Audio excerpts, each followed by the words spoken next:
Saddam Hussein lahir pada 28 April 1937 di sebuah desa miskin bernama Al-Auja, dekat Tikrit, Irak, di tengah keluarga yang sederhana dan rapuh. Ayahnya meninggal sebelum ia lahir, meninggalkan ibunya yang kalut, sakit hati, dan sempat menolak merawat bayinya. Kehidupan Saddam kecil berjalan penuh penderitaan, hingga ia diasuh oleh pamannya, Hairallah Talfah, seorang nasionalis Arab yang keras dan penuh dendam terhadap penjajahan. Dari pamannya inilah Saddam kecil menyerap pandangan bahwa dunia adalah tempat yang kejam dan hanya kekuatan yang bisa membawa kehormatan. Masa kecilnya dipenuhi rasa sakit, rasa ditolak, dan kekerasan yang membuatnya tumbuh menjadi pribadi yang dingin dan keras hati. Pengalaman pahit itu menjadi fondasi terbentuknya seorang pemimpin yang kelak akan memerintah dengan tirani.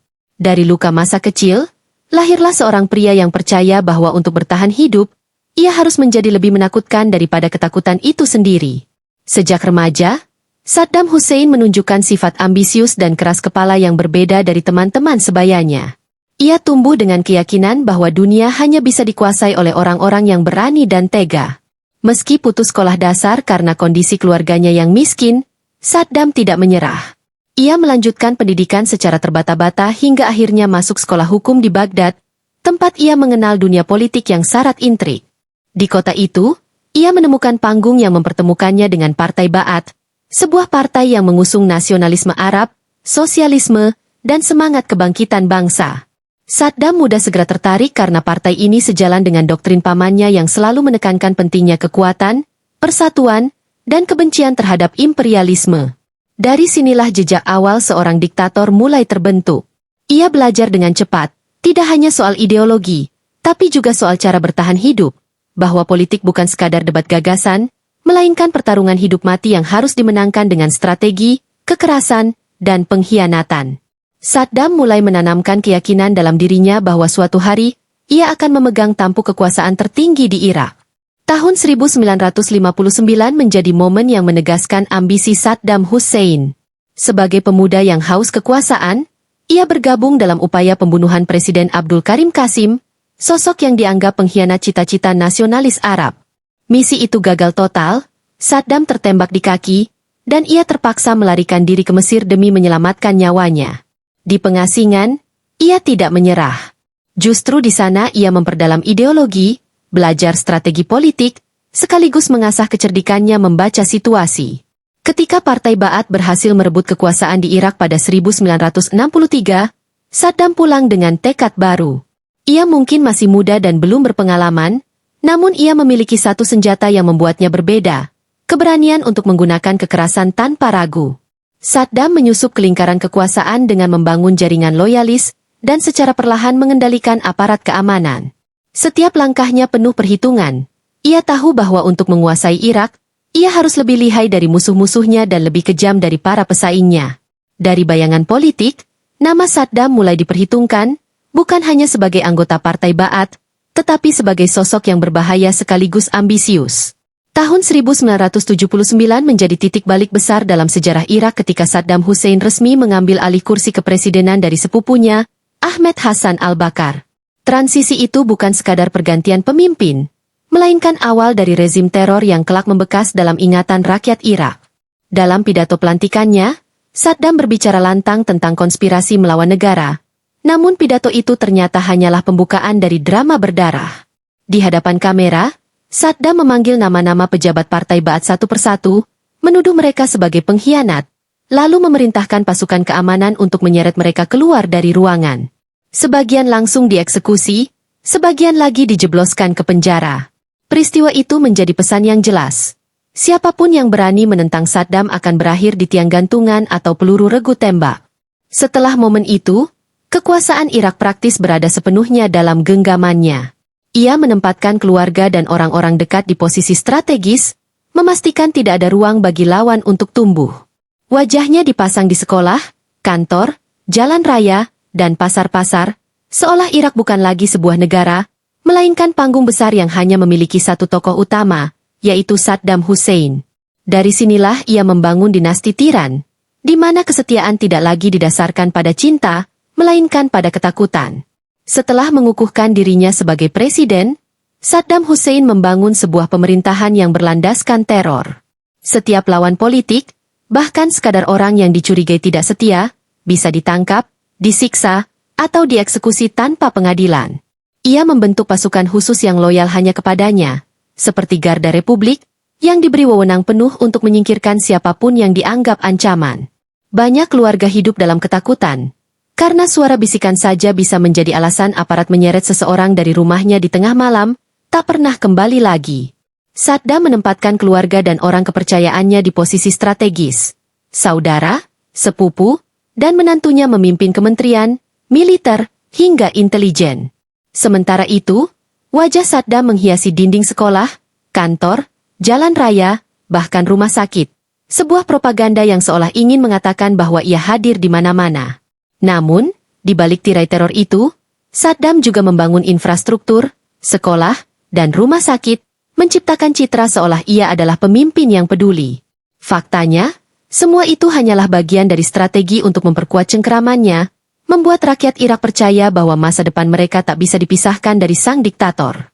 Hidup di bawah rezim Saddam berarti hidup dalam kepura-puraan, di mana senyum di depan pemimpin hanyalah topeng untuk menyembunyikan ketakutan yang tak pernah hilang. Pada September 1980, Saddam Hussein membuat keputusan yang akan mengubah arah sejarah Irak. Ia menginvasi Iran dengan keyakinan bahwa Irak bisa merebut wilayah kaya minyak di Khuzestan sekaligus menghentikan pengaruh revolusi Islam Ayatollah Khomeini. Saddam mengira perang akan berlangsung singkat, tapi kenyataannya menjadi salah satu konflik paling panjang dan berdarah abad ke-20. Selama 8 tahun, jutaan tentara dari kedua negara bertempur di parit-parit, padang gurun, dan kota-kota yang hancur. Irak menggunakan senjata kimia secara brutal, bahkan terhadap rakyatnya sendiri seperti yang terjadi di Halabja pada 1988, di mana ribuan warga Kurdi mati mengenaskan karena gas beracun. Sementara itu, rakyat Irak hidup dalam penderitaan, ekonomi hancur, banyak anak muda dipaksa ikut wajib militer, dan keluarga-keluarga kehilangan ayah, suami, serta anak mereka. Saddam terus mengobarkan semangat nasionalisme melalui propaganda, menampilkan dirinya sebagai pelindung bangsa Arab melawan Iran. Namun di balik layar, perang itu menguras kas negara, meninggalkan utang miliaran dolar, dan menjerumuskan Irak ke dalam krisis besar. Meski begitu, Saddam tetap berdiri kokoh, menegaskan bahwa kekuasaan baginya lebih penting daripada darah rakyat yang tumpah di medan perang. Tahun 1990, dunia kembali terkejut ketika Saddam Hussein memerintahkan pasukannya untuk menginvasi Kuwait. Alasannya tampak sederhana. Irak terlilit utang besar setelah perang Iran-Irak, dan Kuwait dianggap mencuri minyak dari perbatasan serta menolak menghapus utang.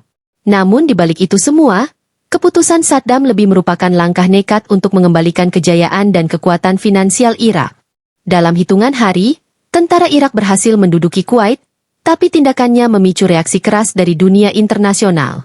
Amerika Serikat bersama koalisi negara-negara Barat dan Arab meluncurkan operasi besar yang dikenal sebagai Perang Teluk.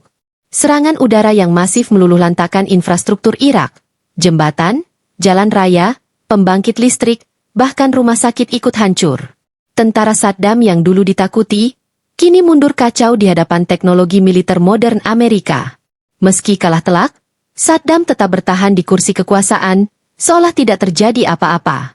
Namun, rakyat Irak harus menanggung akibatnya. Sanksi ekonomi internasional yang menyusul membuat kehidupan sehari-hari semakin sengsara. Kelaparan meluas, obat-obatan sulit ditemukan, dan rakyat kecil menjadi korban kebijakan pemimpin mereka.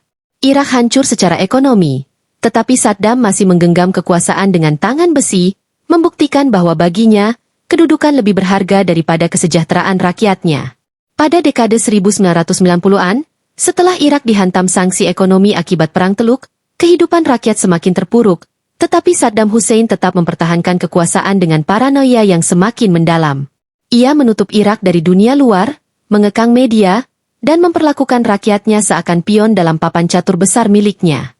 Setiap hari, rakyat harus berhadapan dengan patung, potret, dan spanduk besar Saddam yang menghiasi jalan-jalan Baghdad, menciptakan ilusi bahwa pemimpin mereka selalu mengawasi.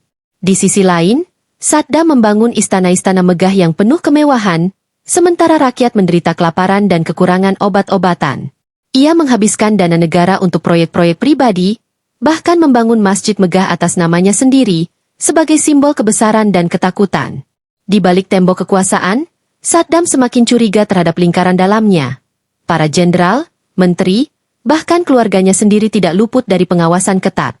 Siapapun yang menunjukkan tanda sedikit keraguan, bisa hilang tanpa jejak. Bagi rakyat Irak, hidup di bawah Saddam berarti hidup dalam dua dunia. Dunia nyata yang penuh penderitaan, dan dunia propaganda di mana mereka dipaksa percaya bahwa sang pemimpin adalah sosok penyelamat. Paranoia dan kekejaman ini membuat Irak semakin terisolasi, sementara Saddam semakin yakin bahwa hanya ketakutanlah yang bisa menjaga tahtanya tetap kokoh. Setelah serangan 11 September 2001, Amerika Serikat menuduh Saddam Hussein memiliki senjata pemusnah massal dan menjalin hubungan dengan kelompok teroris, meski bukti-bukti yang ada sangat lemah. Tuduhan itu dijadikan alasan untuk melancarkan invasi besar ke Irak pada Maret 2003. Pasukan koalisi pimpinan Amerika bergerak cepat, menyerbu dari udara dan darat dengan kekuatan militer yang jauh lebih modern. Dalam hitungan minggu, Baghdad jatuh, patung raksasa Saddam dirobohkan rakyat di depan kamera dunia, menjadi simbol runtuhnya tiran yang dulu ditakuti. Saddam sendiri melarikan diri, berpindah-pindah tempat persembunyian dari satu desa ke desa lain, berusaha menghindari radar pasukan asing. Ia tidak lagi tampak sebagai presiden perkasa dengan istana megah, melainkan seorang buronan lusuh yang hidup dalam lubang persembunyian sempit di dekat Tikrit. Pada Desember 2003, akhirnya ia ditangkap dalam operasi militer besar-besaran. Penampilan Saddam saat itu jauh berbeda dengan citra gagahnya. Rambut berantakan, janggut panjang, dan wajah lelah. Dunia menyaksikan bagaimana seorang diktator yang dulu menakutkan akhirnya jatuh dalam keadaan memalukan. Pada 2006, perjalanan panjang Saddam Hussein mencapai titik akhir yang tragis. Setelah ditangkap, ia diadili oleh pengadilan Irak atas kejahatan terhadap kemanusiaan, termasuk pembantaian di Dujail yang menewaskan ratusan warga sipil. Persidangan itu disiarkan ke seluruh dunia, menampilkan sosok Saddam yang dulu begitu ditakuti, kini duduk di balik jeruji, berdebat sengit dengan hakim dan menolak mengakui kesalahannya. Ia masih mencoba mempertahankan wibawa, menyebut dirinya pemimpin sah Irak. Namun kenyataan tidak bisa dihindari, vonis mati dijatuhkan padanya. Pada 30 Desember 2006, di sebuah ruang eksekusi yang sederhana, Saddam Hussein digantung. Video eksekusi yang bocor ke publik memperlihatkan detik-detik terakhir hidupnya. Sorot matanya yang masih keras, teriakan dari para algojo, lalu tubuhnya yang akhirnya tak berdaya. Dunia menyaksikan berakhirnya seorang diktator yang pernah menebar teror dan membangun kekuasaan dengan darah. Bagi sebagian rakyat Irak, kematiannya menjadi simbol kebebasan dari tirani, meski masa depan tetap penuh ketidakpastian. Namun bagi sebagian kecil lainnya, ia dikenang sebagai pemimpin yang berani menantang Barak. Kisah hidup Saddam Hussein berakhir seperti awalnya. Penuh luka, penuh darah, dan meninggalkan jejak sejarah yang kelam. Dari seorang anak miskin di Tikrit hingga mati di tiang gantungan, riwayatnya menjadi pelajaran bahwa kekuasaan yang dibangun di atas ketakutan pasti akan runtuh pada akhirnya.